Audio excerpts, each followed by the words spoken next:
and there's intimacy on the radio, and there's naturalness on the radio that can never be replicated on TV. The marvelous resurgence of radio as a political force in this country. News-related radio programming is evolving. There's a huge hole in our dialogue that can be filled by the synthesis of traditional radio and the freedom that comes from a live podcast. You're about to experience Cowboy State Politics live. Here we go.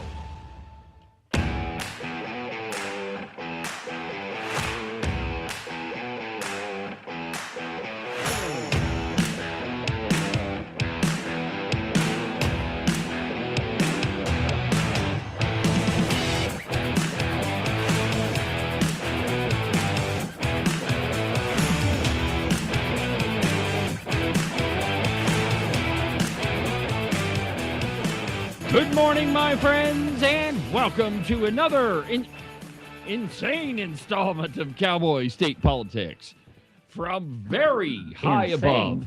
Yeah, I don't know. Maybe I've been a watching little, you run this thing. Maybe a little loosely put together because of distractions. Yeah, whatever. Welcome to the program, my friends. It's Cowboy State Politics live on a Friday. Thank God it's Friday. Pretty much 1 week before the Republican primary election. Shall we cut to a break? No, we should not. Oh. But you can give me a little bit more volume in my headphones. Okay. All right. Well, so anyway, it is Friday, and there's a lot of stuff still going on that we really haven't talked about yet.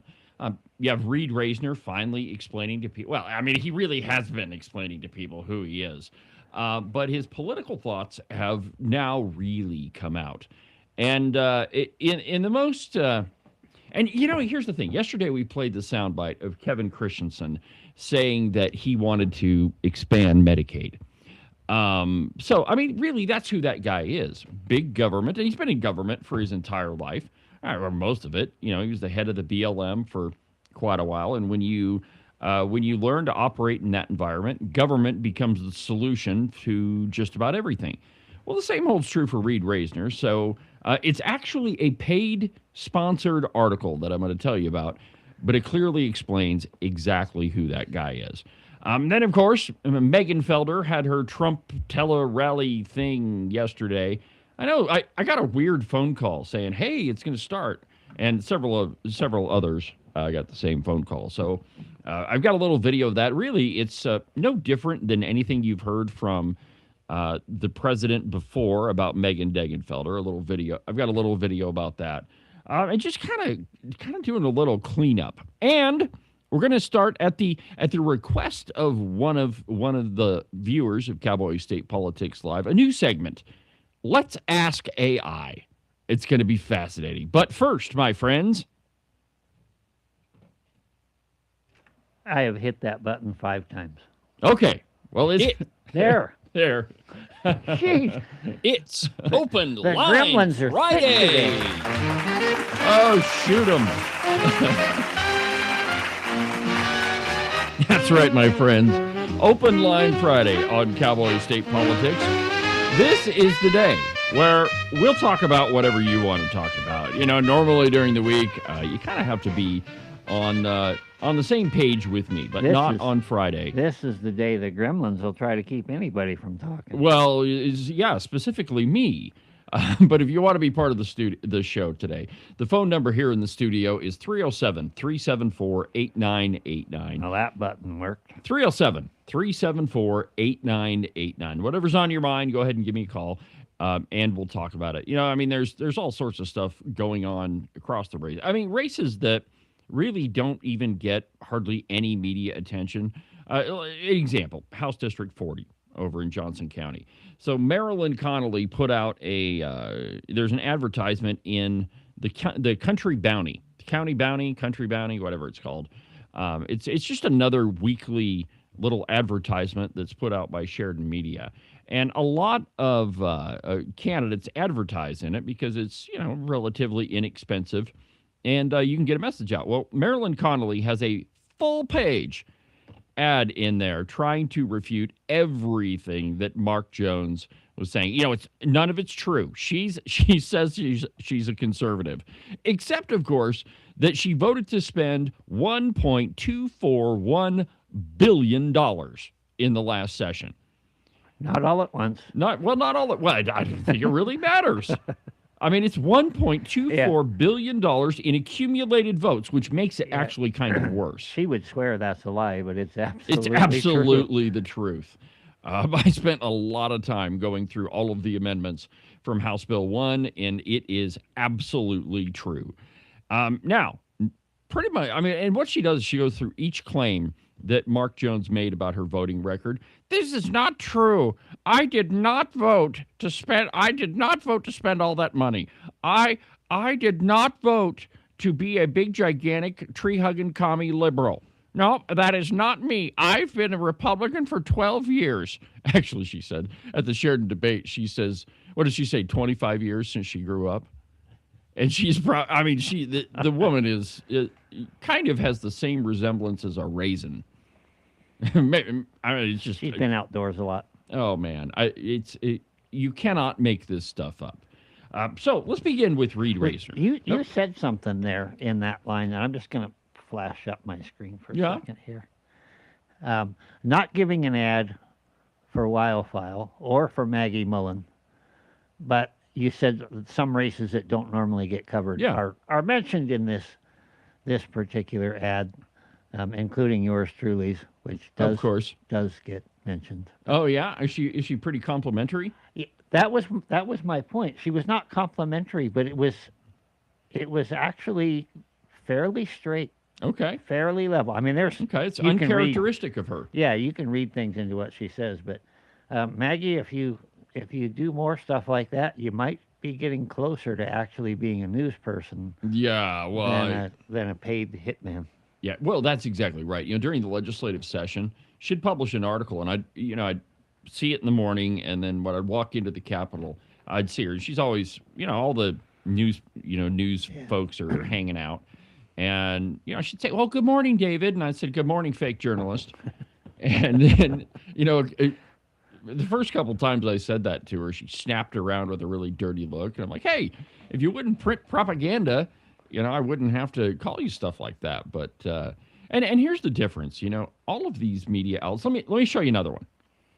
Okay, so the Cowboy this morning, was it this morning? No, it was a couple days ago. Okay. So for his fourth endorsement, of Megan Felder, Trump holds virtual rally. So it's an article about Megan Felder. And then you scroll about a third of the way down, and what do you find? That's on every article. I know. That one or vote out the Freedom Caucus. Yes, one of those. Yeah. The Political Action Committee, formerly known as the Cowboy State Daily. I mean, they all do this. And if you'll notice, and all you got to do is listen to my program and, pay attention to a little bit, and you'll figure out, who I think is a great candidate and who I think is, nobody should ever vote for, namely Marilyn Connolly. But I don't endorse people. I just try to tell you what the facts are. And, if you're astute enough, which this audience is, you'll figure out, who I like and who I don't. But one of on the open range record, for example, there's a couple of people that are paying for advertisements. And one of the deals was I told them, I'm not going to, if there's something that's about you, and it's just a news article, I am not going to flop down your opponent's ad right in the middle of it. I mean, it doesn't take that much to say, no, don't include this ad. And, that's political advocacy is what that is. And, if you go through the cow pie, every Tom, Dick, and Harry and Susie has their ad on the cow pie, which, I don't know how much effect that has. Not everybody. Well, you don't. This is true. No, but I don't get it. But for some reason, there are ads in the turkey vulture, I hear. Mm-hmm. This is true. I saw a pro Pendergraft ad in the Wyoming turkey vulture today. You should frame that because those are rare. It'll be worth something. Sell it on eBay later. But we do. It's 1 week until the primary election, and you can expect. Well, okay, here's one thing. I mentioned this yesterday. I have not seen an August surprise yet. I'm sure there's one coming somewhere. I just haven't seen it yet. And the truth is, I've got a pretty good article about Augie. I mean, I published a couple of them, but I've got another good one Time's a wasted. that's been hiding in my pocket. Yeah, That, time to get it out there, buddy. oh yeah, man. Well, it's coming. So it's and as you might imagine, it's more exposing who Ogden Driscoll actually is. And I mean, it's absolutely verified in facts and all that. And it's very different from the advocacy you see, in Wildfile usually, or from the Cowboy. So let's begin with Reed.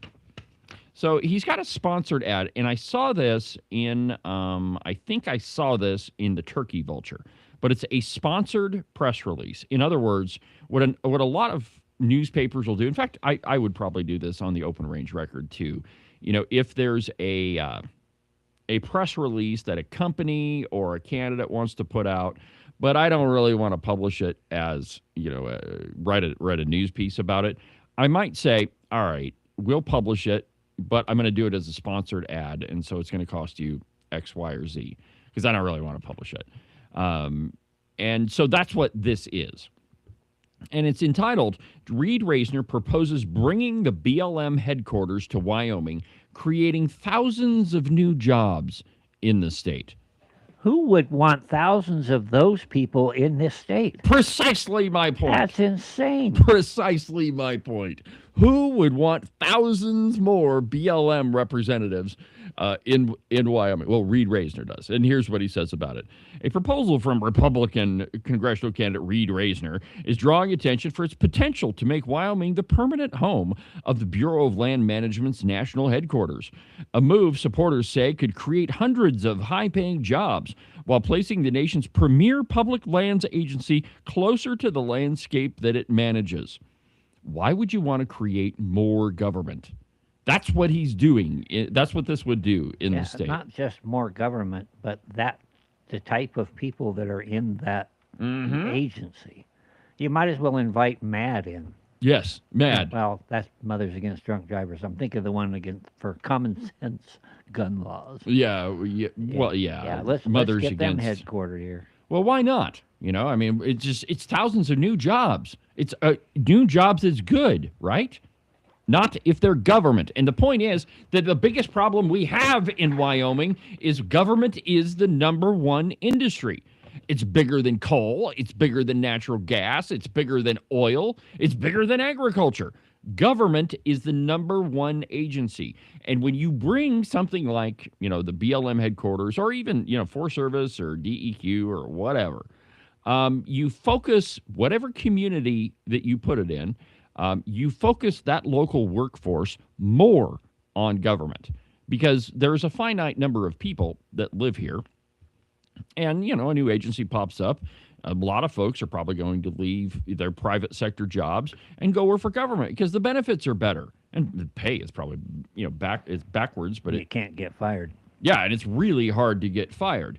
And so people leave the private market and move to government. So not only does it increase a larger percentage of your economy on government, which necessarily creates a smaller percentage of it in private industry, you're actually hurting the local economy. You're not helping it. And by definition, creating more government. This little piece right here, it shows you exactly, what it shows you is that every single advertisement about this joker being a conservative, and we already knew that, but, a lot of candidates say, I'm a conservative, I love my guns, look at me. But this was paid for by his campaign. It's a paid message about bigger government. Not that he's going to win, and not that any of this audience needs any convincing. It's just a really good example of how he's, really a big government liberal. I'm convinced he probably thinks he is conservative. I'm sure he does. A lot of people, we mentioned Marilyn, think she's conservative. But part of the problem is you haven't really got, if you're that type, you haven't really got a good foundation in conservative principles, and you haven't thought things through. Yeah. And if you haven't thought things through, then you're going to jump for the idea, oh, yeah, that would be more jobs. No, Not really. Not It really. would be more leeches. So So now I just made everybody mad that has a government job because I call them leeches. You well, watch the that federal one. government, yeah. Yeah. You know, and there's a big difference. There's a difference between federal government and state government. State, I mean, you're still working for government, but at least it's not, the federal government. At least it's not federal overreach. At least it's not a further expansion of federal power into a state that already has way too much of it. Now, let's talk about the other side of this. Does it make any sense to have the U.S. Forest Service headquartered in Washington, D.C.? No, because I don't know how long it's been since you've been to Washington, but there aren't a lot of national forests there. Doesn't make a heck of a lot of sense. Now, that headquarters should be somewhere closer to where there are national forests. Similarly, the BLM. Why should the Bureau of Land Management be headquartered in a place where there is no federal land, except for Washington, D.C., of course? It should be closer to where, you have large tracts of federal land. But that doesn't mean that we want it in Wyoming. I mean, there's already, let's see here, there's the Buffalo field office. There's the field office is it in Worland? I think it's in Worland. There's one in Rock Springs. I mean, there's several different BLM field offices across the state. Why the heck would you want to bring the headquarters here? And if you like being monitored all the time by federal law enforcement, which, by the way, a Bureau of Land Management cop, they do have their own cops. Those are federal agents who have pretty much all of the authority of the FBI. Why would you want to bring that influence into the state? Doesn't make any sense to me. I don't want them here. I think that the BLM should be curtailed in a large way. I'm not saying that we should sell off federal land. I don't think so. But I don't think that the public land needs to be policed like downtown Casper is, if downtown Casper is even has any cops in it. I don't know. I've been there. It's kind of interesting. Flock cameras going up everywhere. Yeah, I don't even want to. Why did you have to bring that up? Lord, that. It's his job to push buttons. I just wish he would push mine a little bit less. All right. So anyway, there's Reed Reisner and his stupid idea to bring the Bureau of Land Management here and more federal agents. And, we've already got plenty of government. We don't need any more in this state. All right. So as you all know, I do like letters to the editor. And by the way, if you have a letter to the editor that you haven't been able to get published in, your local paper or whatever, feel free to send it to the Open Range Record. I like publishing them, and it's one of the things that newspaper outfits are supposed to do. So the address to send them to is editor@openrangerecord.com. That's me. But here's one from the Sheridan Mess, and this one is entitled "Not So Fast, My Friend," and it's by Tim Lentz, who lives here in Sheridan. Here's what he says. Not so fast, my friend. The late football coach and analyst Lee Corso was famous for his one-liner. He regularly inserted the recognizable phrase into his game day analysis when disagreeing with co-hosts. It was a catchy, a bit humorous, and timely. This simple catchphrase is applicable today as we close in on the primary election. The flurry of last-minute sound bites, campaign promises, and endorsements can be overwhelming. Pitches supporting various initiatives combined with dissenting public commentary add to the flood of information. Decision-making becomes formidable. The electorate stands to best serve itself. Okay, so here's almost 2 paragraphs, and we don't know what the heck he's talking about. Let's see here. The electorate stands to best serve itself by voting on fact rather than emotion. In that vein, I will remark on the pending renewal of the optional 1-cent sales and use tax, or if you live in Sheridan, GPET. General Purpose Excise Tax is what it's called.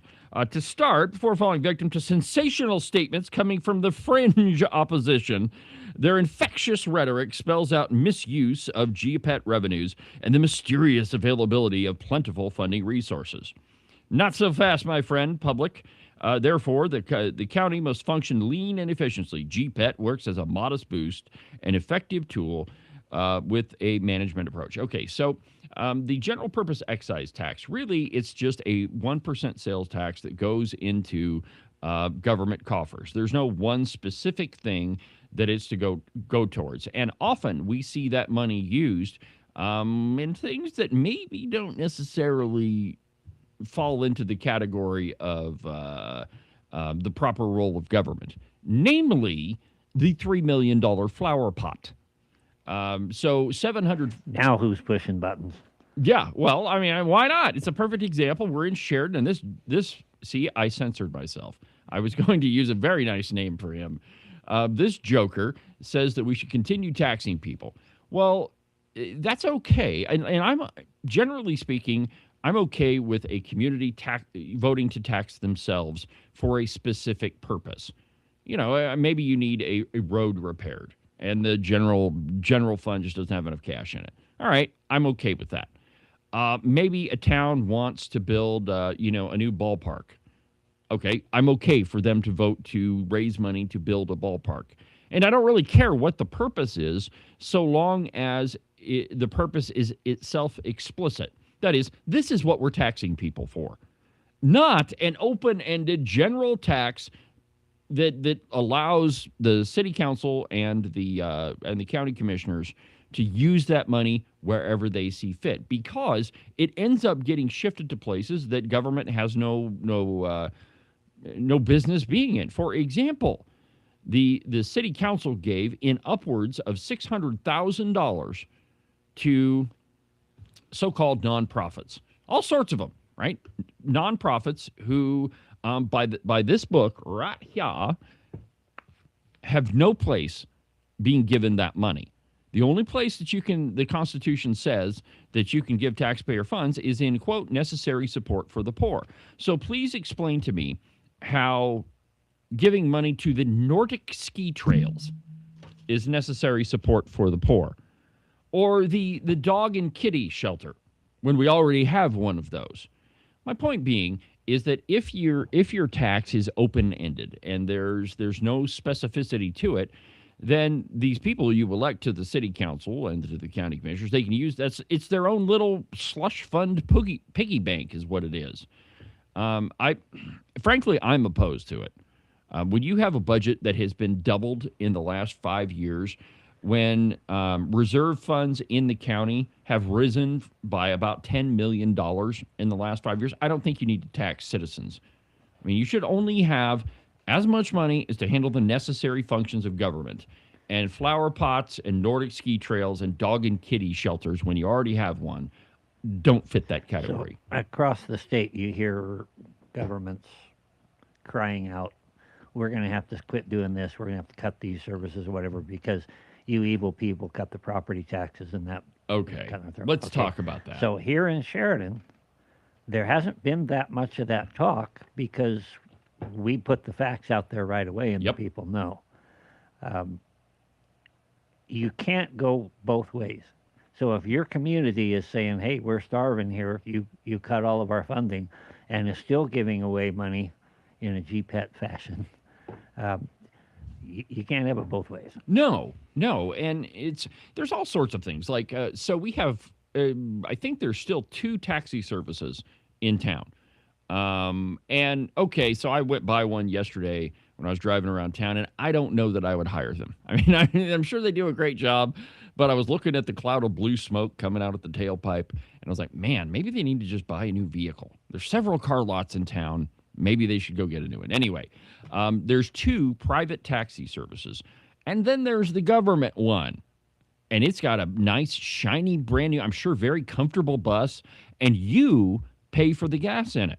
The city council and the county commissioners have given money to the Hub on Smith, which, by the way, the guy that runs or helps run the Hub on Smith is Ryan Koltiska, who is running for House District 30 against Representative Mark Jennings. The guy gets a tremendous amount of money, including a lot of yours, to run the Hub on Smith. But the point is, why should taxpayers pay for the government transportation outfit when you have 2 private ones? Why should we support that? Secondarily, why is it not self-supporting? If indeed it is necessary, then it ought to be able to support itself. And the argument is, well, these poor seniors, they can't get around town. Well, that doesn't mean that I need to support it. That means maybe we need to spend less money there and let the free market take over. If it is indeed that senior citizens make up the majority of the clientele of a taxi service, then they'll figure out a way. That doesn't mean you and I need to pay $100,000 just in gas for the government transportation service when the Hub on Smith already gets millions of dollars in other funding sources. So it's just another example of where this GPEP money is used for, purposes that it was never intended. Now, Patrick's got a question on, and he says, let's see here, does poor mean less wealthy? Well, that's an interesting question, Patrick, because no, although it is not spelled out in the Constitution, and let's see, it's Article 16, Section 6, isn't it? Let's see here. Yeah, here it goes. Neither the state nor the county, city, town, township, school district, or any other public subdivision shall loan or give its credit or make donations to in aid of any individual, association, or corporation except for necessary support for the poor. Now, there's no definition of what the word poor means, which is where a lot of these city councils and county commissioners squeak through. But in this case, you need to look at the time at which the Constitution was written. So 1890, what did the word poor mean? Did it mean not so wealthy, or did it mean, destitute? My guess would be it means destitute. But to your point, Patrick, cities and towns, they have stretched the meaning of that term to such an extent that really doesn't mean what they think it means anymore. Yeah, notice it included loans, and of course from there I think of the Wyoming Business Council. That's what they do. And then I look at and the only way the Business Council came into being is they had to have a whole bunch of modifications.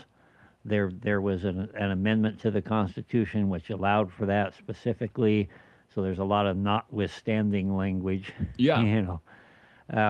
And now we've got the governor's slush fund. Yeah, the energy matching funds. Yeah, completely unconstitutional according to the original Constitution. Absolutely, it is. So that just tells you a little bit about the regard for the Constitution. People say, "Well, it's not constitutional." When's the last time you read it? People in Cheyenne don't care. Yeah, if you're in Cheyenne and you don't have a copy of the Constitution, just walk up to any legislator. They've got one in their back pocket, and if they're not conservative, it'll be bright and shiny new because they've never opened it.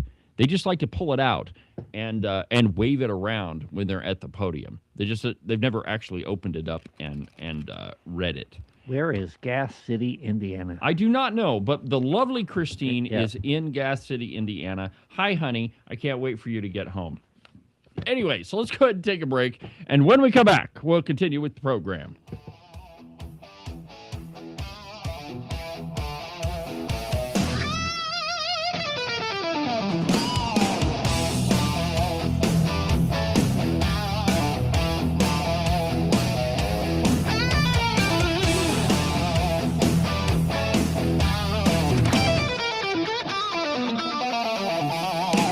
The following ad was paid for by Brent Bean for governor. This is Brent Bean, a Republican for governor. Wyoming families know what matters: law enforcement, emergency services, and supporting strong schools, agriculture, and energy production. But state government keeps growing while priorities fight for resources. That has to change. We don't have a revenue problem. We have a spending and priority problem. Vote for me on August 18th, and I'll put Wyoming priorities first. I'll return taxes to you, the taxpayer, and make Wyoming number one. Paid for by Brent Bean for governor. Today's program is also brought to you by Morton Buildings. If you're in the market for any type of building for your property, you need to call Marcos and Jesse at Morton Buildings. Their phone number is 307-674-2532. They're the best in metal building construction, and they've been doing it longer than anybody else around. So it doesn't matter if it's a garage or a barn or maybe something bigger, like a roping arena or maybe a giant warehouse for your business. The two guys you need to call first are Marcos and Jesse. Again, their phone number is 307-674-2532, or you can check them out on their website, mortonbuildings.com. A free people require the right to keep and bear arms.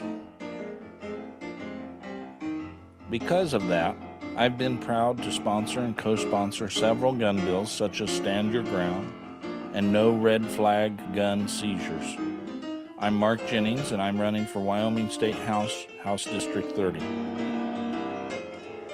3 years ago, I carried the Second Amendment Protection Act to passage in the House. We now have one of the nation's toughest penalties, up to a year in jail for an official that's committing unconstitutional gun control. I'm endorsed by the NRA and Gun Owners of America. Vote to uphold the Second Amendment. Vote for Mark Jennings on August the 18th. This message was paid for by Mark Jennings for House District 30. I approve of this message, and you should too.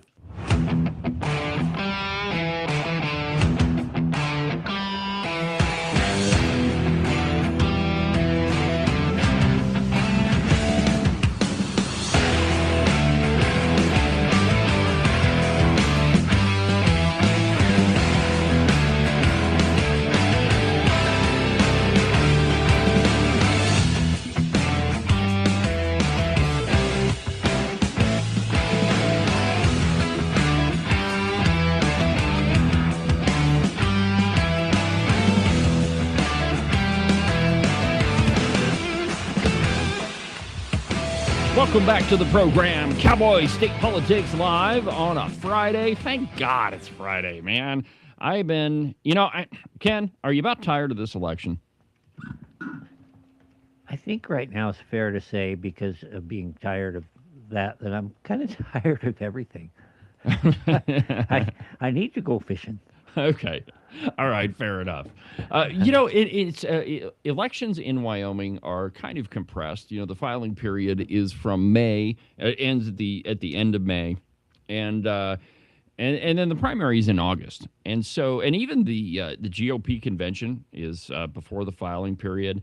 And so the election season here gets kind of compressed into just a couple months, and sometimes it's a little overwhelming.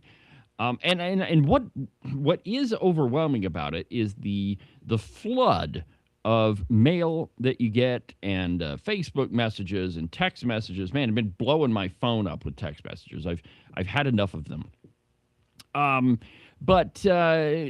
one of the reasons why those things can happen, and I know that most people find it really irritating, is because of a Supreme Court decision called Citizens United.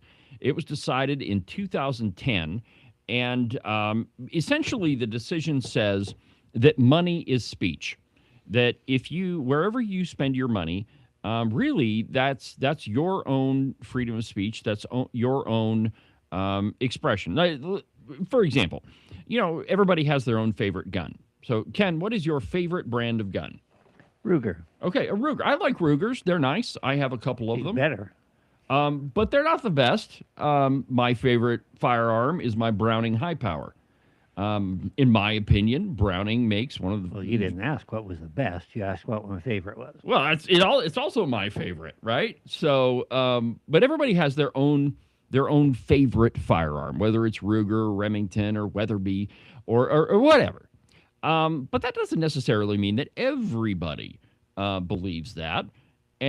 So you like a certain firearm, and that's the kind that you buy. So by your purchase of that firearm, you are saying that your preference is Ruger, or your preference is Browning, or your preference is Weatherby. That's your own personal expression. That's why we say we vote with our wallets. Yes, exactly right. Everybody votes with their wallets. And so too is political advertising. Now, should companies be able to advocate for their preferred candidate? Well, companies employ people.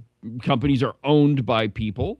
And if a candidate is like Zoran Mamdani and is going to shut down your business, well, then, yeah, you ought to be able to campaign against him. But before Citizens United, companies could not.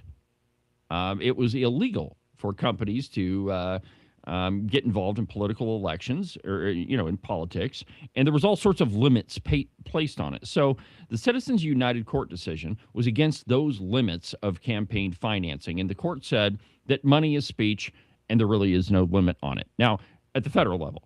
Now, states can put limits on how much you can donate to a candidate, which, by the way, I think that's absolutely wrong. And in fact, I think it's kind of unconstitutional too. But anyway, states have various limits on how much you can contribute to a candidate. In Wyoming, it's $1,500 per person, $3,000 per couple. So the question is that is it a good or a bad thing? It's well, yeah, maybe I guess it is a question of is it good or bad. I think that the flood of mail that I've received over the past 3 months, I don't necessarily want it. Highly informative. Well, I don't even know that it's that. Not quite. But whomever put that together, well, then that's their freedom of speech. And let me ask you another question. Let's say that Ken and I, we've decided that there's a cause that we want to support. Maybe it's a ballot initiative or I don't know. Maybe we need a to do away with the GPET tax in Sheridan or whatever it is. But it's just Ken and I, and we don't have a lot of cash to throw in it, and we're fighting against all of these special interests that have oodles of cash. How is it that we raise money? I mean, how could we possibly do that and compete with all these other outfits? Well, we have to get other people together. We have to form a group. And we have to be able to combine all of our cash, and that way we can put out the advertisement to, campaign against this other group. And sometimes you might get a big donation from a similarly minded organization. Let's just assume that it's Club for Growth. Club for Growth is all about business, and they don't really like cumbersome regulations and taxes. So Club for Growth calls Ken and says, it's a mouthful, man, calls Ken and says, hey, we want to help you fight against this really terrible onerous tax. We're going to give you a bunch of money. But we don't want you to mention that we were involved. Well, what Ken and I would have to do is form a political action committee, and that money would go in there, and then we could say that this ad was paid for by the Ken and Dave political action money committee. Laundering service. Yeah, the money laundering service. Well, I mean, kind of that's what it is. It kind of is, yeah. But those groups have a constitutional right Yes. to advocate for and against causes. And donors have a right to privacy. Right. That is exactly what the phrase dark money is referred to. That is money that you don't know where it comes from. Now, dark money, the whole phrase really didn't exist until after Citizens United. You see, before that decision, the left didn't have any problem raising money. I mean, they would have huge sums of cash in their campaign coffers, and they'd have enough people. Well, conservative groups, and a lot of this was happening right around the time of the Tea Party, 2010, 2012. And so a conservative group of citizens sued. The group was called Citizens United, and it went to the Supreme Court, and they won that decision. And it said that you can raise money privately, and you don't have to necessarily give out the origin of those funds. So right now, you'll see an ad on that Cowboy State Politics ran. It's a sponsored ad by the Wyoming Republican Party, and it mentions dark money. Okay, so what that's referring to, in my opinion, I mean, they just paid for the ad. I ran the ad. Is groups like Americans for Prosperity. Okay, do you really know who puts most of the money into Americans for Prosperity? Well, it's the Koch brothers. It's the people that own Walmart. It's Shields. And there are several other very liberal people that donate to it. But unless you do the research, you don't know where that money comes from. The only thing you know is that it comes from Americans for Prosperity, and they can claim to be whomever it is that they want. But you don't know the source of it. So my point in all of this is to tell you that dark money isn't really a thing. That's people and corporations and groups that have decided to advocate for or against any one particular topic. And it might be that they have more money than your group does. It might be that they have more donors than your group does. But that's how our system works. That you should be able to advocate, to campaign for or against any candidate, for or against any cause. And because we believe in capitalism, because we have a free market, and because everyone has the freedom of speech in this country, you should be able to campaign however you see fit. And I realize that it's kind of irritating, that it takes a little bit of research. But John Adams said that this republic is unsuitable for anybody who is not profoundly religious and educated. An educated and religious populace. In fact, he said it is wholly inadequate for a group of people that is not religious and highly educated. The truth is, my friends, that it is incumbent upon you to do your own campaign research. You like, our system was never set up to where you could sit on your couch and be spoon-fed all of this information and then make up your decision. It is set up, however, for you to be an active participant in it. And think about this. This is the one time that you actually get a say in who runs your government. You get one day. Well, I guess it's more than one day. You could vote early, and if you live in California, I guess ballots come in for months afterwards. But you get one chance to pick a candidate, to vote against any ballot measures. So why would you squander that one chance at being uneducated? Why would you do that? That doesn't make any sense to me. Now, one of the reasons I started this program is to help educate you and try to cut through all of the bull crap that you're seeing from all these liberal groups and to show you exactly who these people really are. There's a group going around Gillette right now. Citizens for Honest Politics, I think is what it's called. They're hooked up with the Democrats, and the Democrats are actually using their voting guide and campaigning. So why is this group hooked up with Democrats? Or why would the Democrats agree to, distribute this particular campaign flyer? Well, if you go to their website, you can't find anything really about who it is that's behind them. You have to go to the Secretary of State's website, and you have to find out who it is that's writing the checks, who it is that's paying for all this stuff. Turns out some people that are involved with the library. Who would have thought? Who could have seen that coming? That it would be the people in the library and my guess would be it'd be the folks that want porn in the library. That would be the guess. See, in Gillette, that was a big, giant controversy for a really long time. And there were some parents and some really dedicated people that said, you know what, porn has no place in the library. You don't have a collection of the back issues of Penthouse letters. Why do you have books that are graphic pornography? Right? I mean, why? Explain that to me. So anyway, it was a big controversy. The board switched over. There was a lawsuit of the former library director, I think. And anyway, it was a big deal. And so the folks behind this People for Honest Politics, there's some folks that are involved in the library. And it's fascinating, Ken, when you dig into who these folks actually are. And if you give me a second, let's see, Secretary of State, I can show you who these folks are. And so show my screen, Ken, or at least part of it. So if you go to the Wyoming Secretary of State's website, and under this button that says elections, go down to political action committees right there. And it takes a little bit to load, I think. Usually does for me anyway. There it goes. Your tax dollars at work.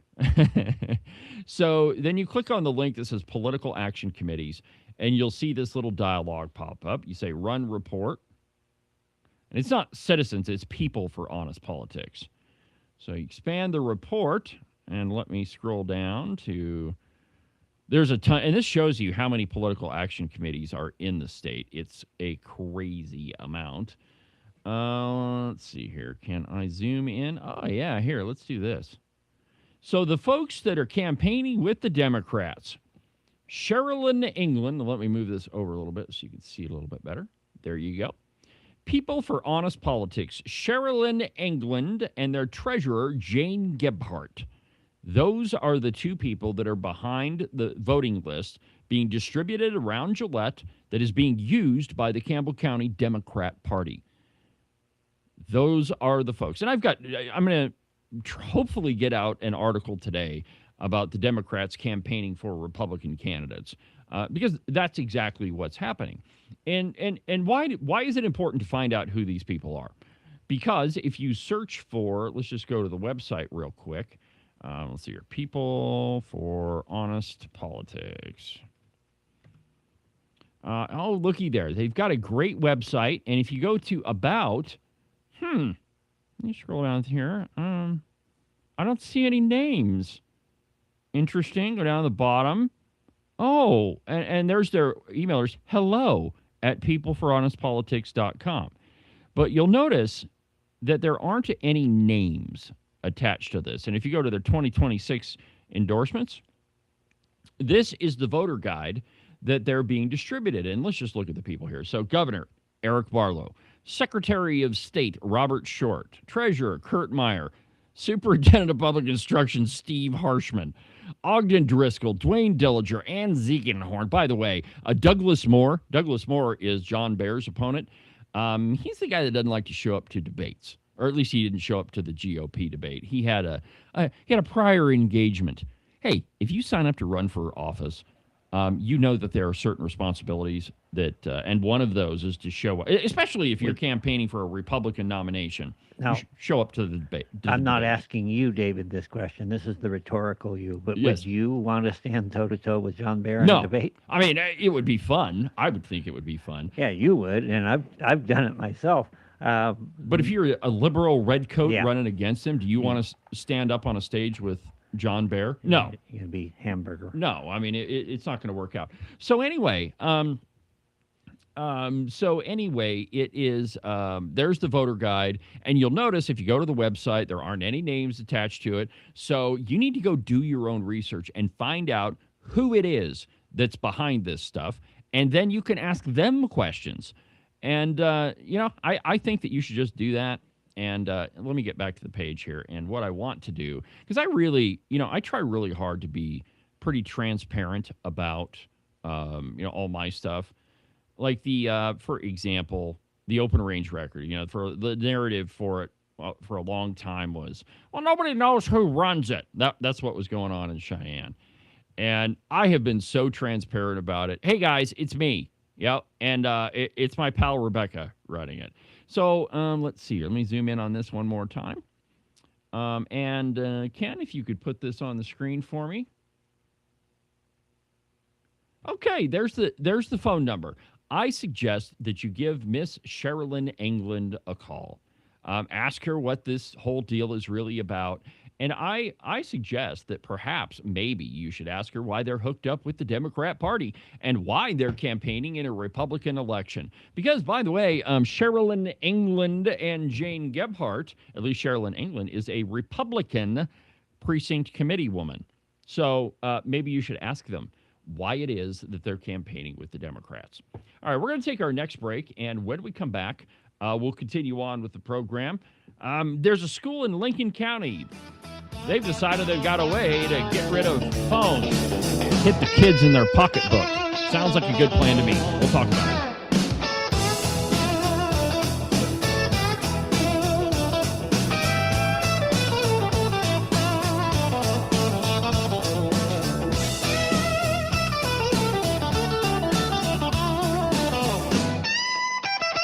The calendar says that it's summer, and you believe it.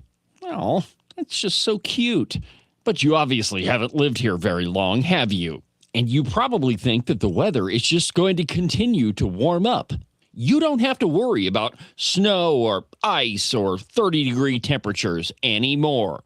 In case you've forgotten, this is Wyoming, my friend, and that sort of thinking doesn't work here. 1 minute, it could be 75 and sunny, and 10 minutes later, snow. Whatever the weather, you need a pair of socks that'll keep your feet cool and dry even on the hottest of summer days. And if you happen to run into that spring snowstorm, you'll stay nice and toasty warm. Well, your feet anyway. To get you a pair, go to the website, thebuffalowoolco.com. Trust me, you won't be disappointed. These are the finest socks that I've ever put on my feet. Are you one of those people that said something like this before Trump became president? I have a house in Spain that is going to be ready right after the election. Siberia. Nova Scotia. I'm definitely moving to Canada. Straight to hell. Iceland. France. Asia's pretty cool. And has the last year and a half been more than you could bear? Well, if it has, you've come to the right place. Call my friend Rebecca Bextel at eXp Realty. She has her fingers on the pulse of the real estate market all across the state of Wyoming. Last year, she sold around $30 million worth of property.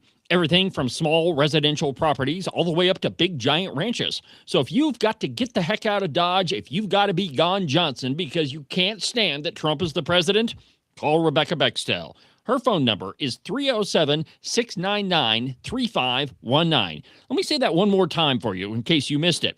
307-699-3519.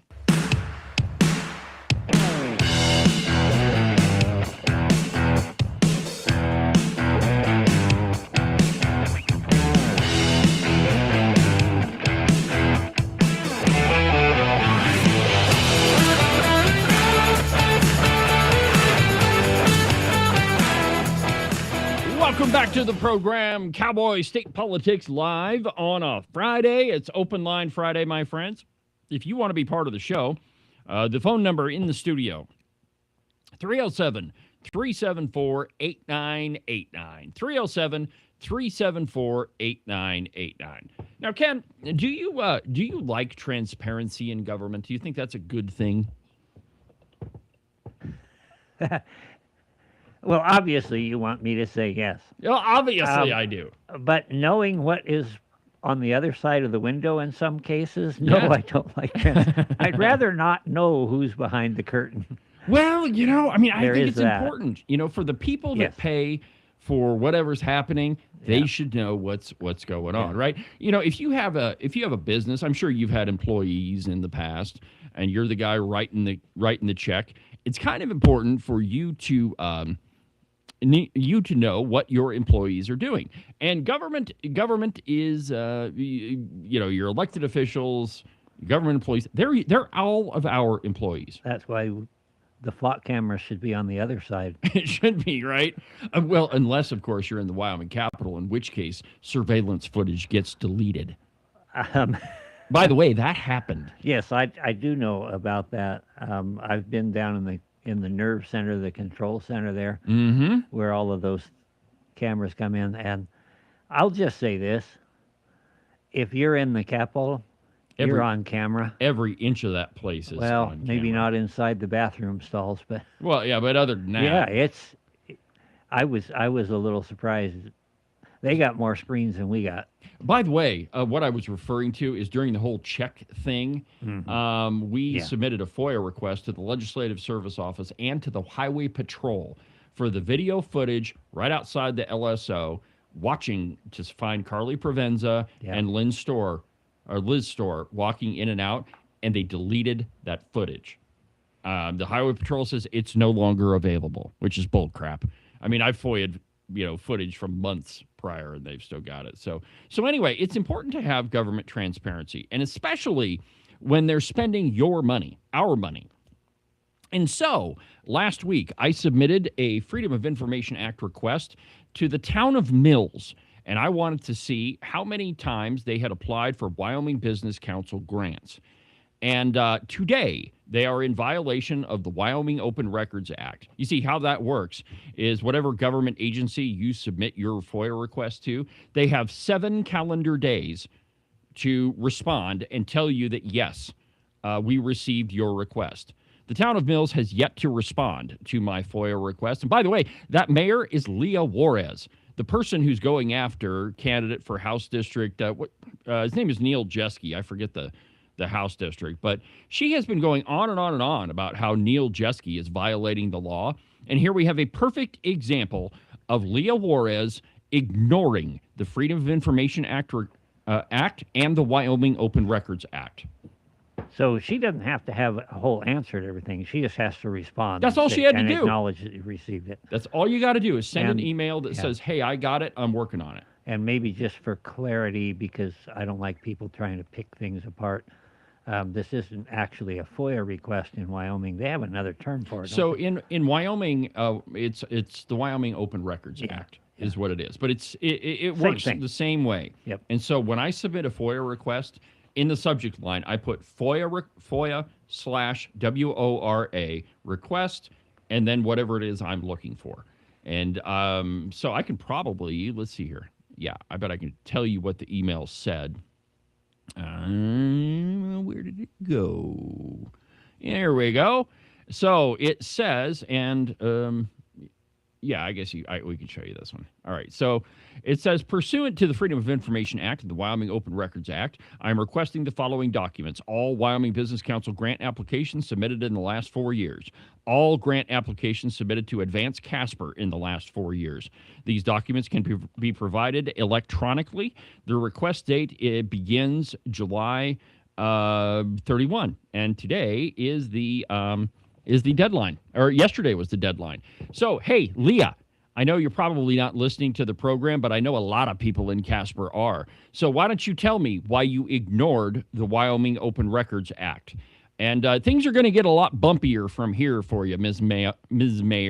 I know you're running for re-election. I wonder how this is going to work out for you violating Wyoming law when you're accusing somebody else of doing exactly the same thing, who, by the way, did not violate Wyoming law. So Ms. Hypocrite, why don't you respond to my request? All right, so it is Open Line Friday, so let's go ahead and take a call and see how this whole thing works here. All right, and let's talk to Charlie. Charlie, how are you this morning? Again, you hit the switch. There we go. Charlie, how are you this morning? Oh, pretty good, David. How's it going? Hey, I'm doing all right. Would you turn the volume down in the background? I can hear myself. Yeah, I'm going to go in the other room. I don't need to see you while I talk to you. Well, I mean, I know it's easier to talk to somebody. I got a couple of. First, I got a quick question for you and Ken, because I know you'll know the answer to this, and then I'll get to what I called about. Okay. We're coming up on the day, are we not, when all the candidates have to cough up the information as to where their Tuesday contributions are coming from? Yeah, it's Tuesday. Yeah, it's and you guys will be walking through that, hopefully. Okay. Well, and we can access. Yeah. Okay. So if you go to the Wyoming Campaign Finance Information System, YCFIS, by Tuesday you should be able to find everybody's. And some people submit them ahead of time, and so I haven't looked, but you could probably find some of them right now. And my project over the weekend is to start digging through those folks who have submitted early. A lot of candidates, Charlie, they wait until the very last day to submit their stuff, and it's for a couple of reasons. One, you don't know when, what donations are going to come in, and so you want to be sure that you've got it all. And so, but yeah, we're going to walk through some of them. It's a big task, man. You only got a couple of days to dig through 90 some candidates. So, well, I guess it's not 90, it's 62 and then 15. So it's 70 some odd candidates. But yeah, you can find it all.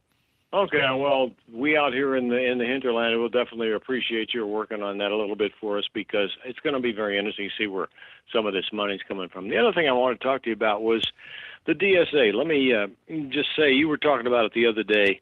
I actually am glad that this is coming to fruition right now, because it's time to have this out.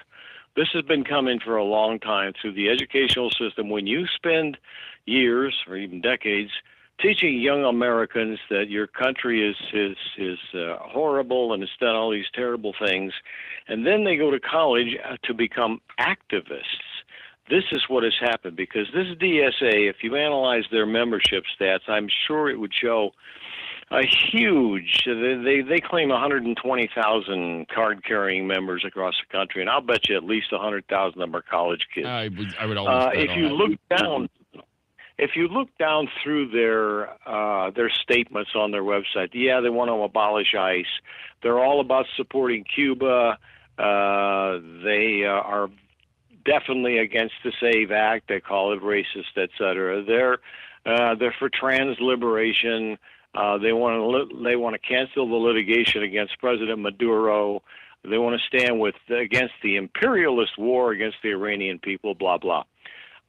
These people are, I would say, not yet communist, but they're communist in training. What they are is a term that you and I have discussed several times in the past. They're Jacobins. Yeah. These people, as the French Revolution Jacobins were, these are radical nihilists and anarchists. They want to tear down everything before and then build whatever it is they want to do, exactly as they did in France. Good grief.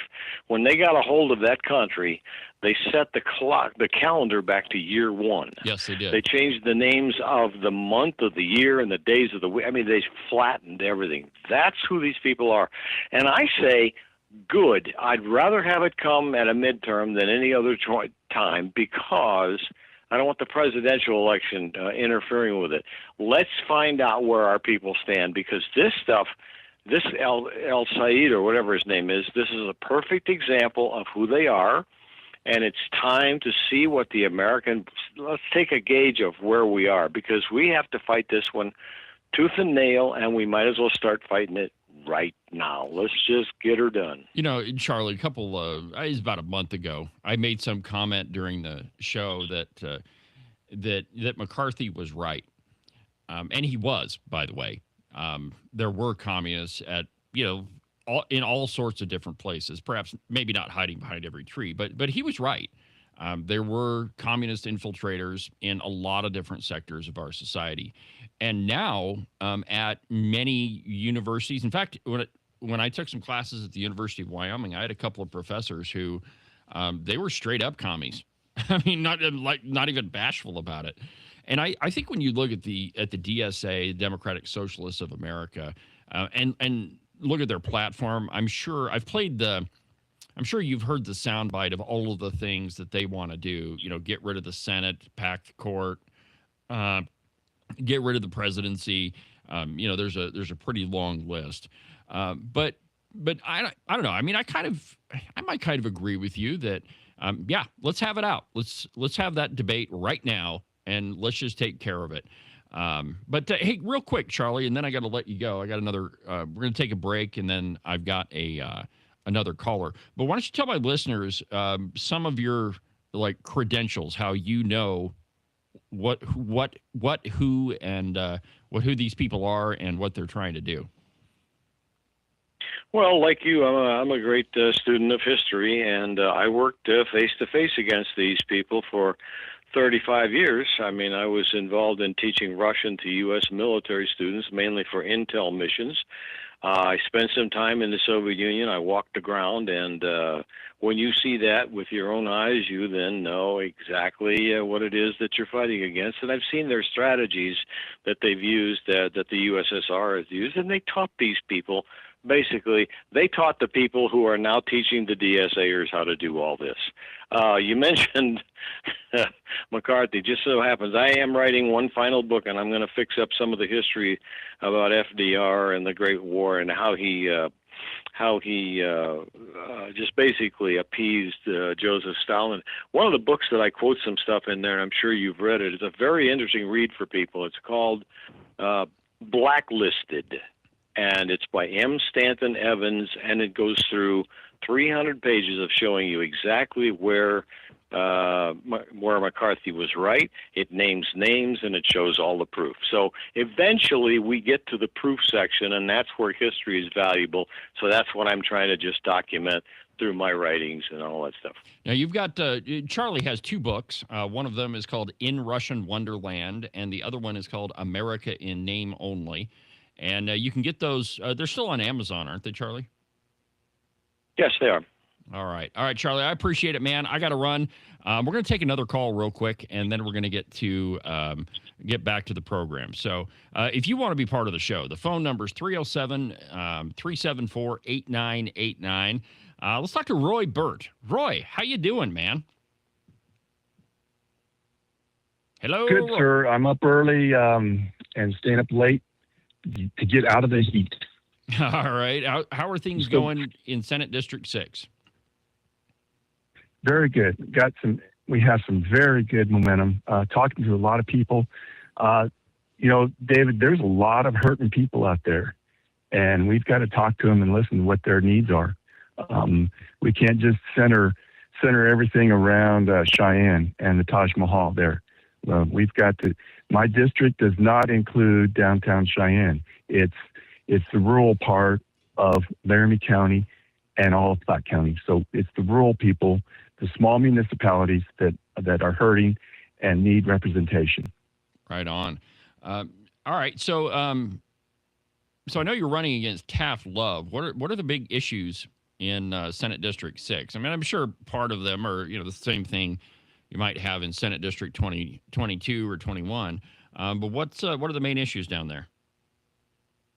People are telling me they are really concerned about the data centers. And this is all a surprise to them. They didn't think that this explosion was going to happen. And they're surprised that there wasn't any proactive thinking by our legislature, local officials, state officials. There was no disclosure, there was no transparency, and it's all coming to them as a shock. We have water concerns down here, of course, and that those two things are tied together. So, but we want rural living, small town living. That's what Senate District 6 is about. Not about developing this or that. And we want the kind of representation that has morality too.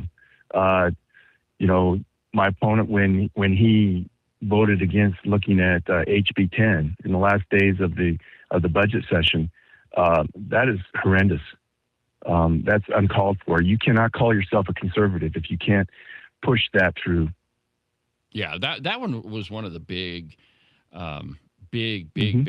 deals in the last session. House Bill 10, that was the porn in schools book, or porn in schools bill, in libraries rather. Yeah. And that one died, another victim of the pizza party when the Senate should have been working. Yeah. They were eating pizza, watching TV. So anyway, Roy, if my viewers want to get a hold of you, how do they do that? My phone number is 307-331-0378. And go ahead. No, I was just going to ask what your email was. ROYJBIRT@gmail.com. RoyJBirt@gmail.com. All right. I appreciate it, Roy. Good luck in the election, and we'll be seeing you down in Cheyenne. That's great. Pray for rain, would you please? Let's pray for rain. Thank you. The whole state. Have a good one. All right. So that was Roy Burt. He's running for Senate District 6 down in Laramie, that southeast corner of the state, Platte County. If you want to be part of the show, the phone number in the studio, 307-374-8989, 307-374-8989. It's Open Line Friday. Give me a call. We'll talk about the Open Records Act and how crappy of a job Leo Juarez is doing with it. Back in a minute.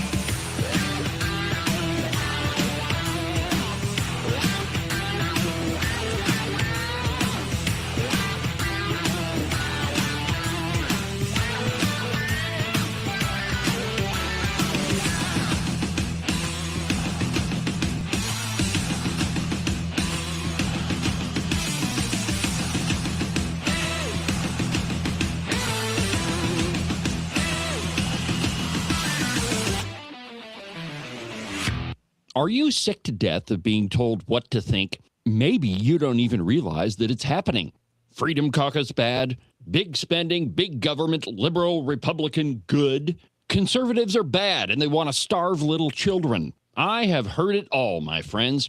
We are way past the time when the news was just the news, if it ever was. But wouldn't it be nice if you had a news platform that was at least honest about what they were telling you? News on the news page, opinion on the opinion page. That's exactly what the Open Range Record is. Go to the website, openrangerecord.com. News, analysis, opinion, and investigative journalism. One more time, that website is openrangerecord.com. I'm completely fed up with the ongoing, unnecessarily high increases in property taxes, and I bet you are too. I'm Carla Cayley, and I'm running for county commissioner. Let me tell you why. I want lower property taxes for all property owners. Tax reform is possible without compromising essential county services, which is the only reason local government exists in the first place. Think about it. Do you have any more or any better essential services today than you had 5 years ago when your taxes were about 40% lower? Right. You get it. Your tax dollars are being spent on more than just essential services. We're already paying around 70 mils in taxes. That's right, 70 mils, which is a lot. I am pro-citizen, pro-business, and pro-taxpayer. Without compromising any essential services, together we can lower taxes for all of Sheridan County. I'm Carla Cayley, and I'm asking for your vote on August 18th. Paid for by the committee to elect Carla Cayley. You can listen and watch Cowboy State Politics live on YouTube, Facebook, X, and on Rumble every Tuesday through Friday from 8 a.m. to 10 a.m. Pay attention to all that other block-headed, Borg-like so-called news if you want. But if you want to get the real story, watch Cowboy State Politics live. And now, back to the program.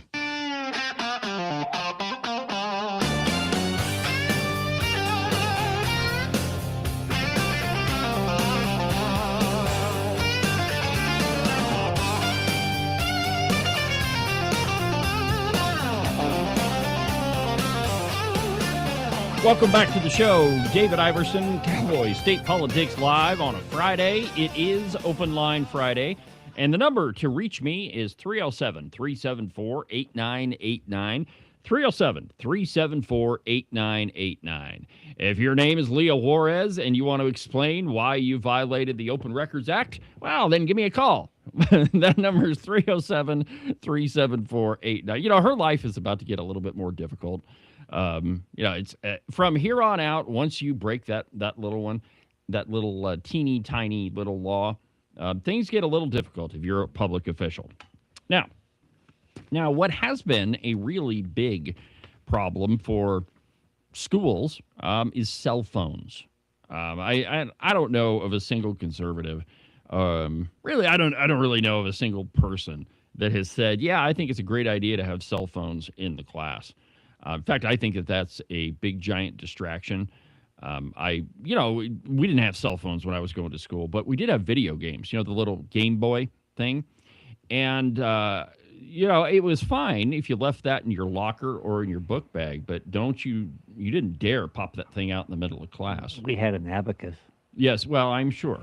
I mean, I'm sure at some point, Ken, you probably had a stick and you were drawing in the dirt, The abacus was kind of on a shelf in the back of the classroom, and it was about the only thing to play with.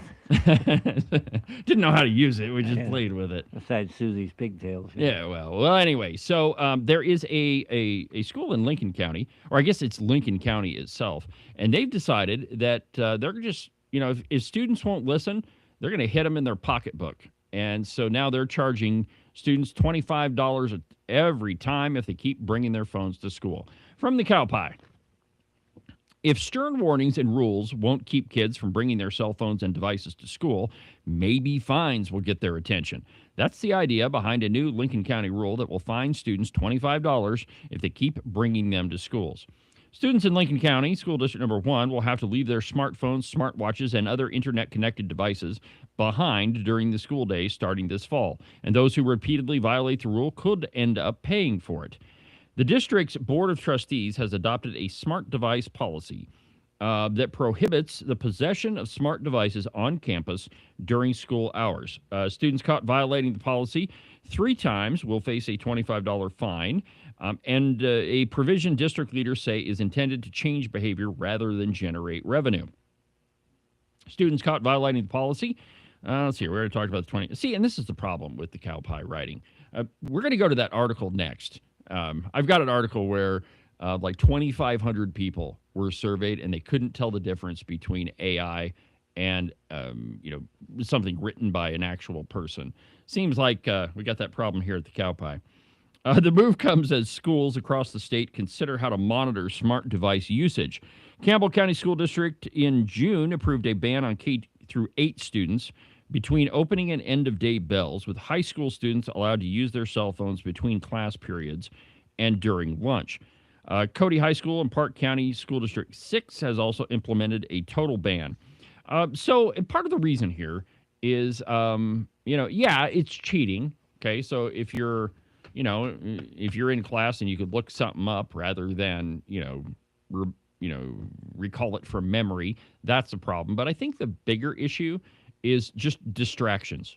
If you got a kid that's constantly sitting back there, playing on their smartwatch or on their cell phone, how in the devil can you teach them anything? So I think that trying to clamp down on it is a good thing. Every school I attended, there were certain things that you couldn't bring onto campus, couldn't bring in the classroom. And so I see no reason why you shouldn't be able to prevent cell phones. Now, of course, the argument from parents is, well, I have to be able to get a hold of my kid. Call the school.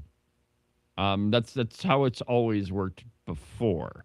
If your kid can't operate without a cell phone, then you have some much bigger problems than you realize. Now, the question, though, is who ends up paying this $25 fine? Well, that's the parents, right? So what about the parent that, they don't know that their kid's bringing a cell phone? Should they have to pay? I see no reason for it, man. If your kid is misbehaving in school, whether it's a cell phone or just unruly behavior, that's kind of on you. You should be able to correct your kid's behavior, whether it means bringing a cell phone to class or not. I think it's a good thing. You got to do something, and if you want to get somebody's attention, probably hitting them in the pocketbook is not a bad idea. Let's see here. Since I mentioned that piece, let's go ahead and do that. So this is a piece I found. I can't remember where it was. Maybe it was on Reason.com. Can't remember. But readers rated AI stories higher than human fiction in a study of 2,587 people. And I quote, "A handful of short stories were put in front of readers with one simple question: which one was the best? And the top-rated stories were So it's a little bit different. I thought it was which one's AI and which one wasn't. This study was which one is the best. The top-rated stories were generated by ChatGPT, beating fiction written by human authors published in a literary journal. People are interestingly encountering writing created by both humans and AI, often without knowing which is which. Readers in this test could not reliably identify the author, and they gave stories higher ratings when they believed a person had written them. The research comes from Villanova University and appears in Judgment and Decision Making, a Cambridge University Press journal. The findings add to the growing body of evidence that people judge writing differently once they believed that it was created by AI. Sydney Sears and Dina Skolnick Wiesenberg built the study around 6 stories. 3 were fiction, published by human authors in a reputable literary journal of short story fiction, and the other 3 were ChatGPT versions of the same stories. Every participant was an adult ranging from 8 to 81. Now, there's a broad swath. In the first experiment, 1,682 readers each read a single story. Half were told the truth about who wrote it, half were told the opposite. They then rated the story's quality and how absorbed they felt while reading it. Absorption was measured with an edited story world absorption scale covering attention, transportation, emotional engagement, and mental imagery. The AI stories were rated higher on both measures. Readers called them better written and said they were pulled in further. Okay, so now readers can't tell the difference between what was written by a human and what was written by a computer. Now, a couple of questions here. What was the quality of the writing? Okay, now the article says that it was published in a fiction journal, but I don't know that is necessarily means that that's Kipling or Orwell or any of those authors, and we don't know the quality of the story. But I think that this tells us a couple of things. First, the ever increasing presence of AI in our culture. and it runs the gamut from, you go to the McDonald's down on Coffeen Avenue, and it's much easier to just order your ad from the little kiosk, or just to tell you what I'm thinking about, order your meal from the little kiosk than it is to talk to some snot-nosed teenager who's pretty rude. To, asking AI for answers. I know a lot of people that just ask, it's quicker to ask AI a question than it is to look it up. But I think that AI it's becoming increasingly more pervasive. And, I heard a couple of comments during the session. This scared the crap out of me, that legislators were using AI to summarize bills. Why not just read the bill? That seems to be pretty easy to me. So I don't know. I mean, I find it incredibly dangerous. But Ken, what is it? You're an artist. You're a musician. You've got a pretty solid collection of literature. Your wife owns a library that's right over there. So what do you think this study says? George Orwell, 1984. Okay. All right. We indicated earlier, and I don't necessarily think the numbers are right, or even if we did it on there, but we were talking about vocabulary. Yeah. And I happen to like an old preacher, Alexander Campbell. And I go up and grab a book full of his sermons and grab the dictionary while I'm there. Language has depreciated to the point where it is not as precise, and it's more spread out. And AI learns from what it reads. Right. And so it's only going to use that material. And when you said, I'm sure it probably wasn't Kipling, I'm sure that's spot on. Mm-hmm. And so if they'd have put some good quality literature in there, even somebody like Patrick O'Brien, for those of you who might be Master and Commander friends, magnificent literature. Sure. And there is a spark in there that I don't think a machine can ever interpret. And I think Gene Roddenberry would have agreed with me, because that was always the advantage that Captain Kirk had over whatever he Sure. was challenging, was that human extra spark, which is a God-given thing. So now we've thrown religion and Star Trek and Hey, we are Kipling batting 1,000. all into one monologue. So you bring up an interesting point, that the average vocabulary of a person today is far smaller than it was, I would say, even 50 years ago, and certainly a couple of 100 years ago. Oh, yeah, like we were saying, go back to Shakespeare. Shakespeare had an immense vocabulary. Yeah.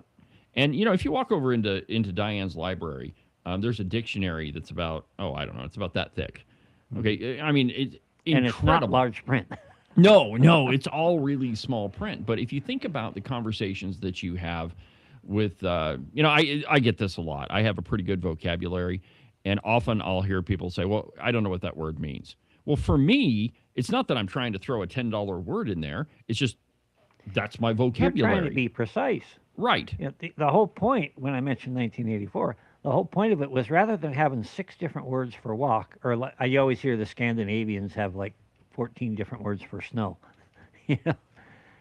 because they're precise. There are shades of meaning there. Words mean things. Yes. And we also think with words, in the self-talk that goes on in your mind. And the better vocabulary you have, the more clarity of thought there is, and the more precisely you can nail something down. So we are being oppressed by the taking away of our language.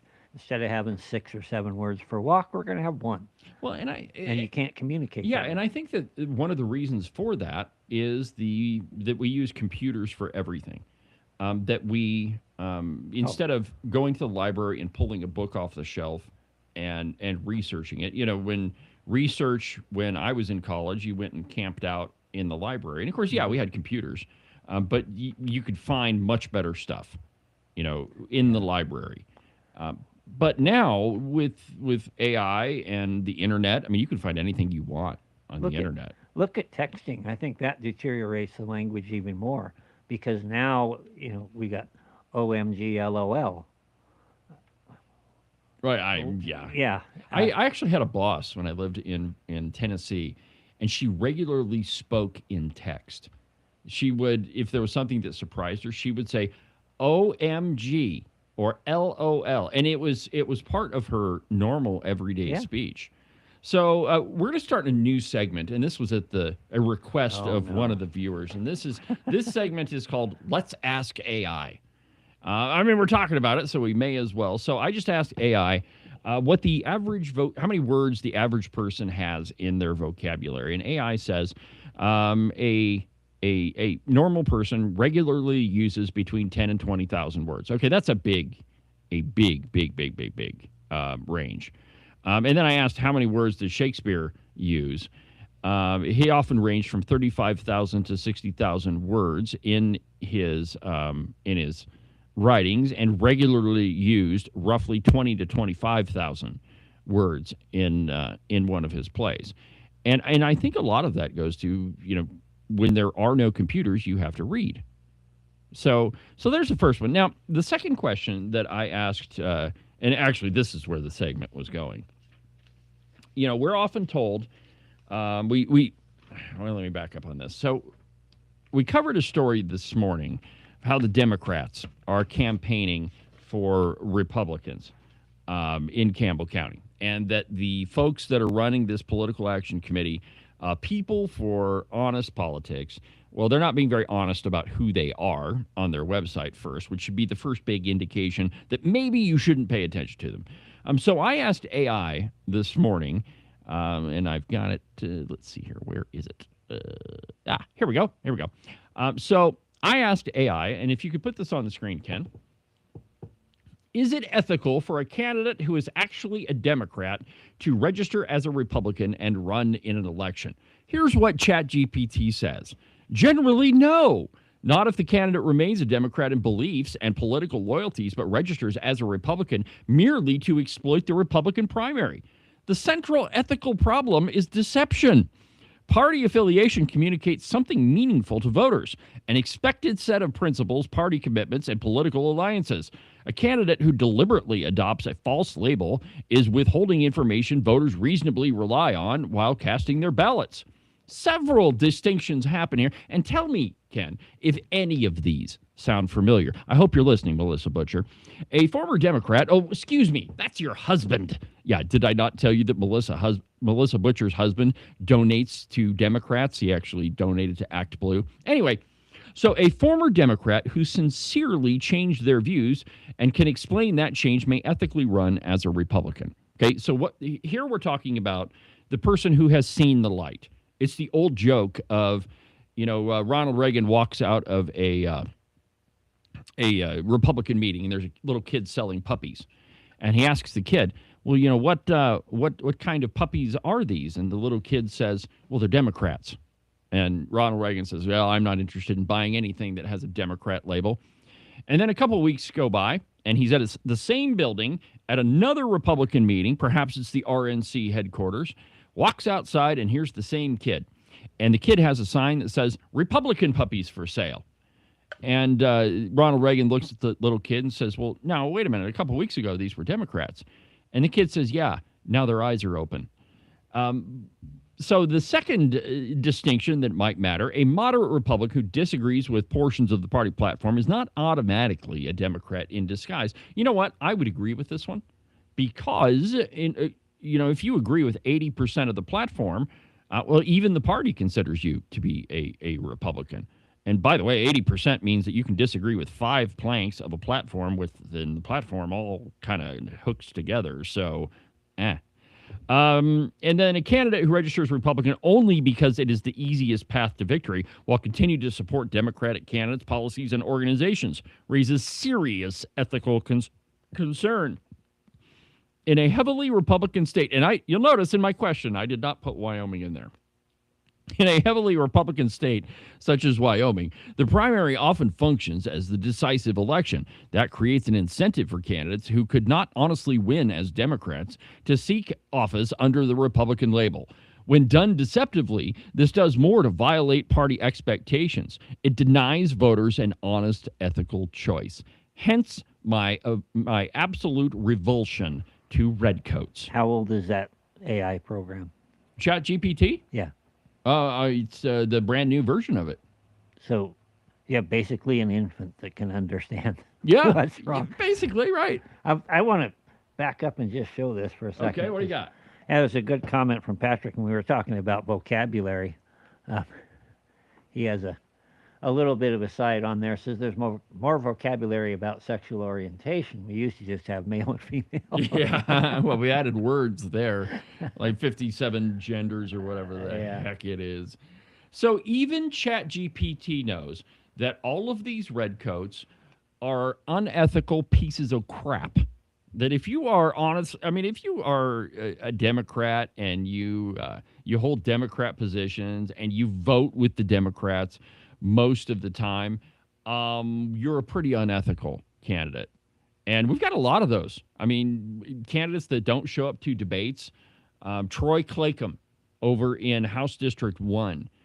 The only debate that he showed up at was one that his opponent, Zeta Knuckles Anderson, wasn't even invited to initially. I can't wait. By the way, Zeta, if you're listening, I can't wait to hear how that debate turned out. Hopefully it was recorded so I can get a listen of it. But yeah, so he doesn't even show up. Same thing with Dillinger in Campbell County. Annie Zingenhorn, that's Earl Collier's opponent. He didn't show up to the GOP debate. And there was, there's been several.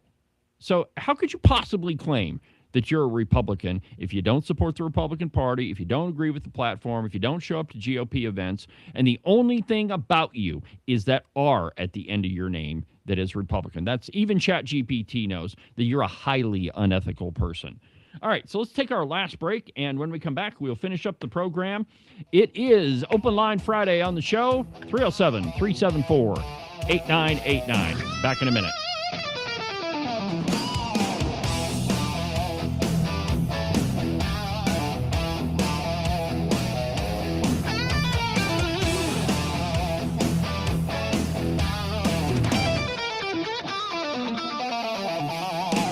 The following ad was paid for by Brent Bean for governor. This is Brent Bean, a Republican for governor. Wyoming families know what matters: law enforcement, emergency services, and supporting strong schools, agriculture, and energy production. But state government keeps growing while priorities fight for resources. That has to change. We don't have a revenue problem. We have a spending and priority problem. Vote for me on August 18th, and I'll put Wyoming priorities first. I'll return taxes to you, the taxpayer, and make Wyoming number one. Paid for by Brent Bean for governor. Today's program is also brought to you by Morton Buildings. If you're in the market for any type of building for your property, you need to call Marcos and Jesse at Morton Buildings. Their phone number is 307-674-2532. They're the best in metal building construction, and they've been doing it longer than anybody else around. So it doesn't matter if it's a garage or a barn or maybe something bigger, like a roping arena or maybe a giant warehouse for your business. The two guys you need to call first are Marcos and Jesse. Again, their phone number is 307-674-2532, or you can check them out on their website, mortonbuildings.com. A free people require the right to keep and bear arms. Because of that, I've been proud to sponsor and co-sponsor several gun bills such as Stand Your Ground and No Red Flag Gun Seizures. I'm Mark Jennings, and I'm running for Wyoming State House District 30. 3 years ago, I carried the Second Amendment Protection Act to passage in the House. We now have one of the nation's toughest penalties, up to a year in jail for an official that's committing unconstitutional gun control. I'm endorsed by the NRA and Gun Owners of America. Vote to uphold the Second Amendment. Vote for Mark Jennings on August the 18th. This message was paid for by Mark Jennings for House District 30. I approve of this message, and you should too.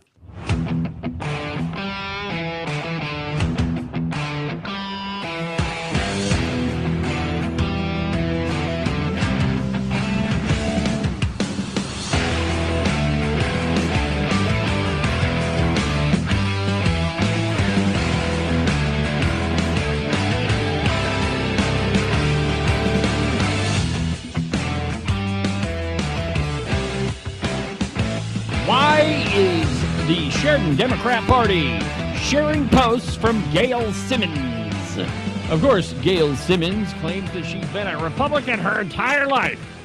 Why is it that the Sheridan County Democrats are now sharing all of their posts? Is it because the Sheridan County Democrats have now turned a leaf and they're super uber duper conservative? That's option one. Or is it B, that Gail Simmons fits better into the category, the aforementioned category of the highly unethical people that claim to be Republicans when they're actually Democrats? I don't know which one is more likely. I'm saying that Gail Simmons is a big giant redcoat, and that's why the Sheridan County Democrats are sharing all of her posts. So Ken, you ought to get a kick out of this one. Kamala Harris was asked who the most effective presidents were. She doesn't mention her old boss.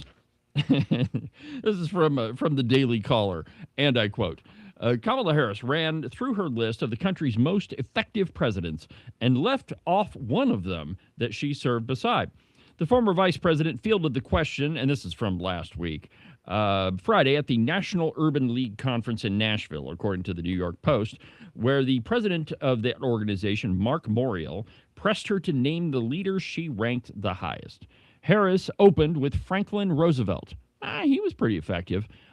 Straight up Democrat. And, honestly, Ken, if we're talking about effective presidents, I think you might have to have FDR on the list. He was pretty effective. I'd include Biden. he was probably one of the great impetus for getting Trump elected. Yeah, well, but it wasn't him doing it. Well, I don't think that is that. I don't think that Joe Biden did any of it. It was his radical staff. And Kamala says, quote, "Oh, Mark, don't make me do that," Harris told Morial, according to the New York Post. She credited him with building Social Security and defending an active role for government during hard times. He appreciated that government has, in my mind, three essential functions, which is public health, public safety, and public education. Harris added JFK and Lyndon B. Johnson to round out her top three. I don't know. Lyndon Johnson, okay, he had the Great Society. Yeah, how did Wilson miss the cut? Woodrow Wilson, I hate that guy. He should have been on the list. I mean, Wilson was very scarily effective. JFK, I don't know that JFK was all that effective. I mean, Cuban Missile Crisis, all right, we'll give him that one. But as far as, being a super uber-duper effective guy, I don't know. And then she brought up Barack Obama, drawing a burst of applause from the crowd for the 44th president, and praised his push for the Affordable Care Act. Absent from it was Joe Biden, the man who tapped her as his running mate and later handed her the 2024 nomination, which she squandered. I added the whole squandered part. The two have feuded openly since her loss, according to the New York Post. Biden abandoned his own re-election bid 107 days out from the election and handed it over to Kamala Harris. So it's interesting that, Joe Biden, who just about every media outlet claimed was, he runs circles around everybody. Nobody works as hard as Joe Biden, even though we call a lid at 11 o'clock in the morning. But nobody outworks Joe Biden. But even his own vice president can't have him on the list. So what do you make of endorsements? Do you think that endorsements are important? I mean, there's all sorts of them going around on social media. Everybody's got their own list of endorsements. Augie has every Redcoat PAC and Redcoat organization endorsing him. Do you think that any of that matters? You asked me that question a couple of days ago, and my answer hasn't changed. It entirely depends on who's doing the endorsing. Okay. All right. Entirely depends on the endorsement. So if your endorsement comes from a guy like Hassan Piker, do you think that would be effective? Now, of course, Hassan Piker is the anti-Semitic, pro-Islam social media influencers that is pretty popular with Democrats. So go ahead and listen to this video. I think it's just called Hassan Piker, and let's just see if this is an effective endorsement. He endorsed Abdul El Sayed. Like everyone being like, Abdul has a ton of work to do mending bridges. Here's the take nuke for you, okay? you are all unbelievably Islamophobic pieces of okay? You literally called the dude a fucking terrorist for months on end and like called him a sexist, misogynist, Talk about a weak terrorist, vocabulary. bad candidate, fake doctor when he has like 2 fucking degrees. And now you're gonna sit there and be like, well, you know, you really gotta come to me now. Like, what are you talking about? Do you wanna win or not? Lock the in, okay? Lock the in. And I do worry that there are some out there who, in an effort to... Yeah, there is a part where he's going on his tirade, and he has to stop and look at his phone, and it's very obvious that he's reading everything that he just said off of his phone. Now, that's at the end of it. But do you think that's a good endorsement? I mean, I think that our vocabulary has literally gone in the toilet, but I don't think a guy like that dropping F-bombs, you know, everywhere. I definitely don't think that would resonate with Wyoming. I would hope not. But, you know, put that into our endorsement basket. Do you think that endorsement was effective? I mean, maybe it was effective, you know, in a negative way, not in the way that they thought. But when you're the guy that's doing that, I don't think that's probably very helpful to a candidate. I mean, if one of your spokespeople is, you know, has a vocabulary of 6 words and, you know, what did George Carlin say? Was it the 7 words you can't say on TV? Yeah, I don't remember how many, but I know you can use the F word as every word in the sentence. Yeah.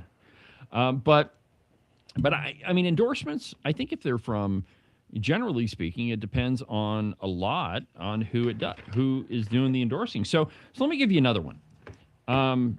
There's one, play the one, I think it's called Megan. Play that endorsement. Does this one have an effect? There's an incredibly important election coming up in your state, and I'm asking all of you to get out and vote for Megan Dagenfelder to be the next governor of Wyoming. She's a strong conservative and a true American First patriot. As governor, she will work tirelessly to champion Wyoming's values, protect our amazing farmers and ranchers, and safeguard Wyoming's public lands. She has my complete and total endorsement. Vote for Megan Dagenfelder. She will not let you down. Okay, so does that endorsement have a big effect? And I think I would have to say yes for a certain contingency of Wyoming voters. I mean, the state did vote for Trump, you know, 70 some odd percent in the last election. But the Wyoming GOP gave a big middle finger to Trump's endorsement. So the question, though, is will that endorsement have a pretty large effect? And I think I would have to say yes. But Wyoming has already proven that just because you have a Trump endorsement, that doesn't necessarily mean that you're going to win. I look at this and I know all 3 of the candidates for governor there. And I honestly believe that this is going to do Barlow more damage than it will Brent. Okay, explain. Brent has a ravenous, and rightfully so in my view, I've endorsed him myself, very loyal fan, very loyal bunch of people. They see Trump come out there and they know that Trump doesn't know these people. He's just reacting to what he's been told and who's been given access to.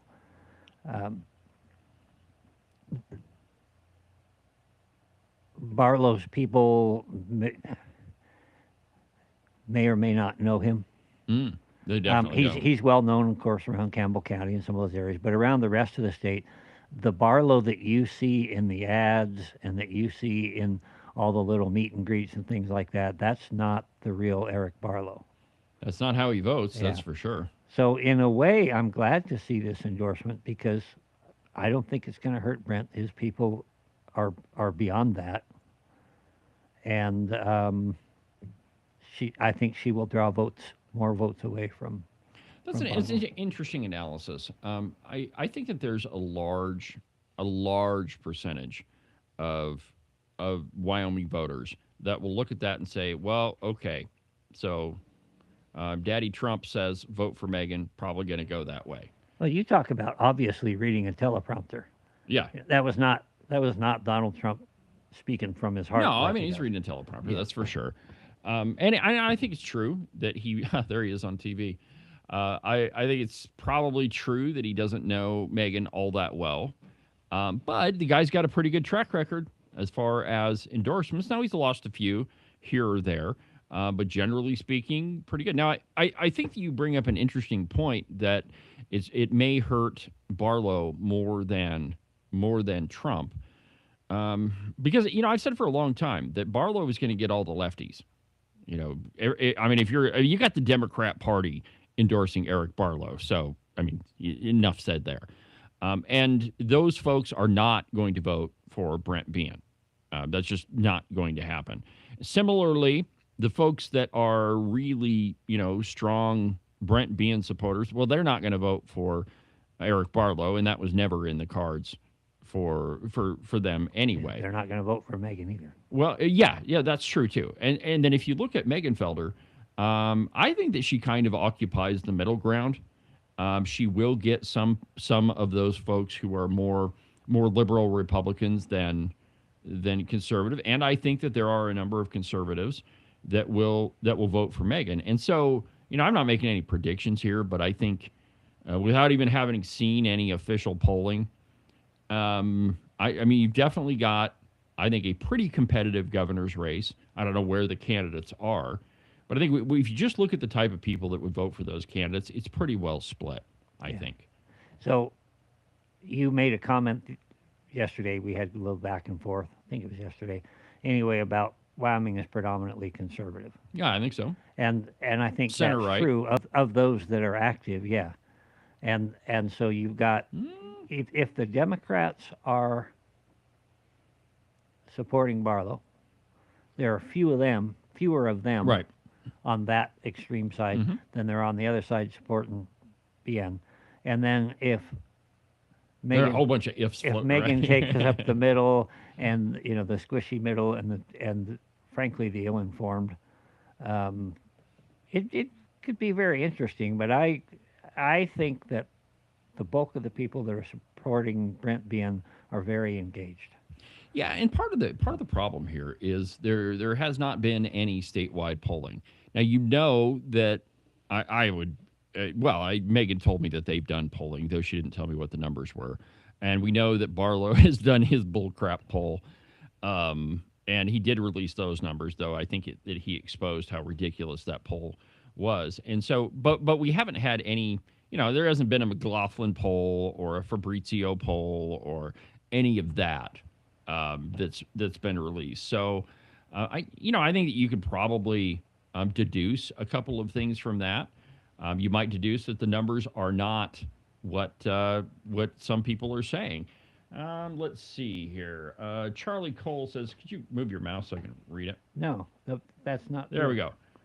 So Charlie says, I'm afraid that these endorsements will split the conservative vote between Ben and Megan, and that risks Barlow getting in via the Democrat and Rhino votes. Well, that's typically what has happened. Yeah, he doesn't disagree, or he doesn't agree with my analysis, which is fine. I respect Charlie. You have every right to be wrong. Isn't it funny how my producer always thinks he's right? Yeah, whatever. But I think that that's the history of Wyoming elections, that conservatives tend to, have more than one candidate. They end up splitting the vote, and the Rhino ends up winning. That's what happened with Mark Gordon. Mark Gordon won with 33%. Matt Mead was worse. Matt Mead won with 27% of the vote. Let's see here. Jerry says, I respect and have no regrets voting Donald Trump for president, but no one can be right all the time. Jerry, that's true. Not even I.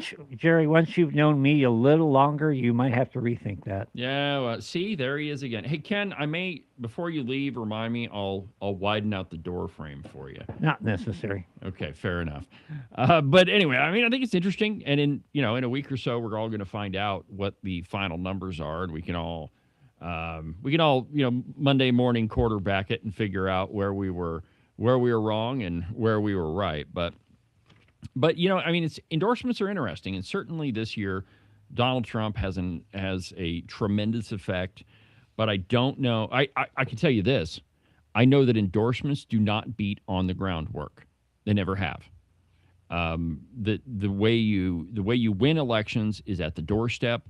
It is not on Facebook, and typically it has not been through endorsements. So, unless you've got a really good ground game going, I don't think an endorsement really means that you're going to win. So, I don't know. Interesting. Let's see here. Let's go here. So there's a piece in the Blaze written by Daniel Horowitz, and it's entitled "The Save America Act Cannot Save This Electorate."